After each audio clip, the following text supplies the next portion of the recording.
from time to time, my wife buys me beer without asking my permission. I mean, what wife needs permission to buy her husband beer? And what good wife doesn't occasionally buy her husband random beers from time to time? But it was around the holiday time, and she picked up a sampler when she was at Freddy's.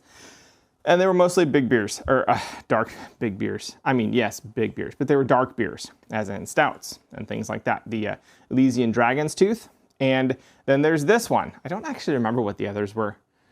I think I've already drunk them all. I think this is the last one left. My memory's terrible. Anyways, so Ninkasi's Oatmeal Stout, which I've probably had once or twice before, but as I've mentioned before, earlier on in my exploration of beer, I wasn't a huge fan of Ninkasi's prowess and prowess regarding and love of hops. I found their beers to be overly hopped. And so I didn't tend to buy Ninkasi's all that often. But now that I enjoy hops more, have accepted that part of my life and enjoyed accepting it, I'm certainly more positive towards Ninkasi in general. And so, yeah, I'm excited about this. Now, being an oatmeal stout, I expect the hops to play very little part in it. I expect most bitterness to be about roasty, dark malt character and less about hoppy bitterness.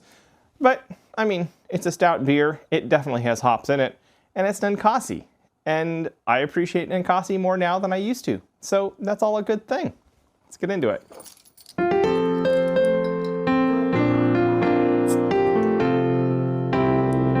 I do have a bottle top opener on my key thing.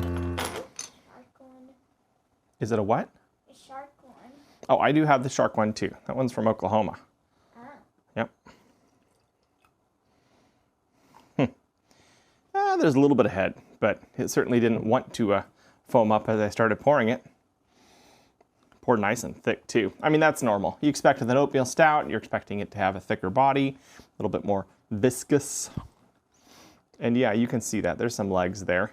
Color-wise, it's not the darkest stout. It's not like I can see light through it, but actually I got like three different lights to try it against. But it looks more brown in the glass than black. And from the top, actually, I can actually see my hand a little bit, unclearly. Well, clearly, but darkly.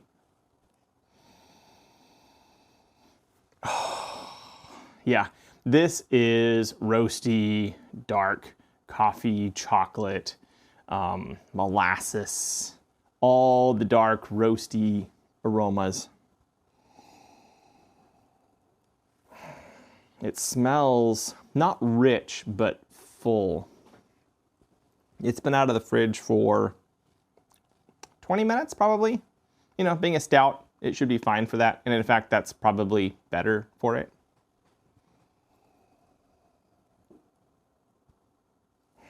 That molasses actually is really nice. That's, yeah.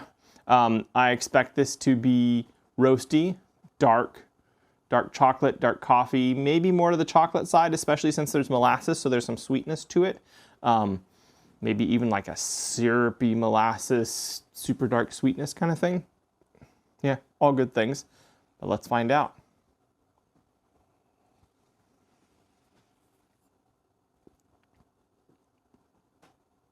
Yes, all those things. Very nice. Okay, so I didn't take a whole lot of time smelling it, but frankly, it didn't smell so complex as, say, the Matryoshka that I had. How do you even pronounce Matryoshka if you're trying to pronounce it with an American accent? Matryoshka? Matryoshka?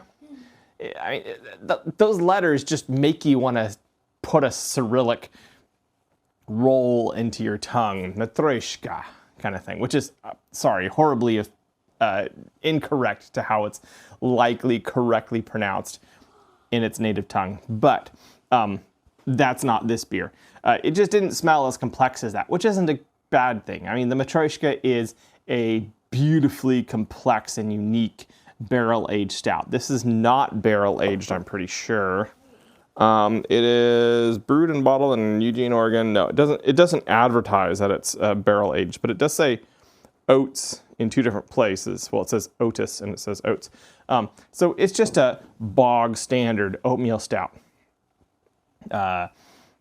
Heavy bodied, kind of thick, and just kind of, it's meant to be more of a daily drinker than the Matryoshka is.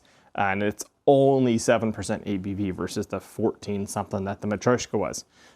So yeah, it's not going to be carrying as much nuance as you would expect. And not that it doesn't deserve more time spending its nose, and now I've spent as much time ranting and blathering on about why it didn't take as long to sniff it as I took sniffing the Matryoshka. So whatever, it's all a wash. The video is still going to be 27.5 minutes long. You're welcome.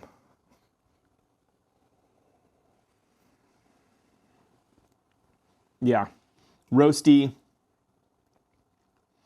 super dark chocolate, and like a really, really good dark chocolate, an 85%, like single origin. Maybe if you're familiar with Dick's chocolates, like that level of super dark. Like you put it in your mouth and you suck on it, you don't chew it, and it turns into a chocolate syrup rather than like individual crumbles or powdery or anything like that. Yeah, so super dark, syrupy chocolate, maybe a hint of molasses in there just to provide some interesting counterpoints. Roasty. This is a very nice stout. Tasty. And maybe not so complex that you have to spend all the time, wondering what next flavor you're going to experience. Not that it's simple, it's just simpler than others I've had recently. And not in a bad way.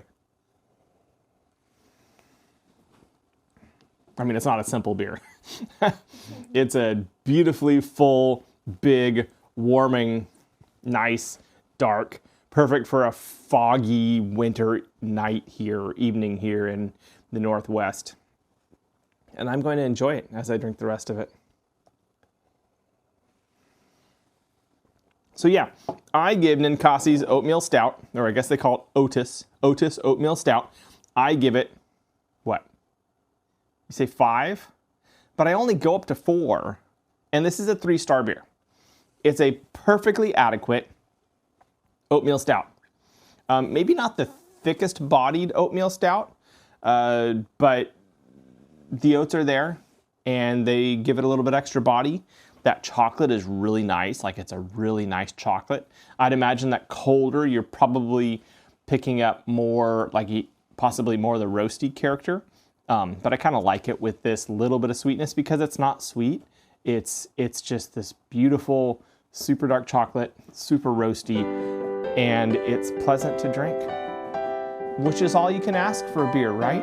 Yeah. Anyways, this is me, Matthew, drinking and enjoying Ninkasi's Oatis Oatmeal Stout. Now that I finally got the name figured out, I'll catch y'all on the flip side.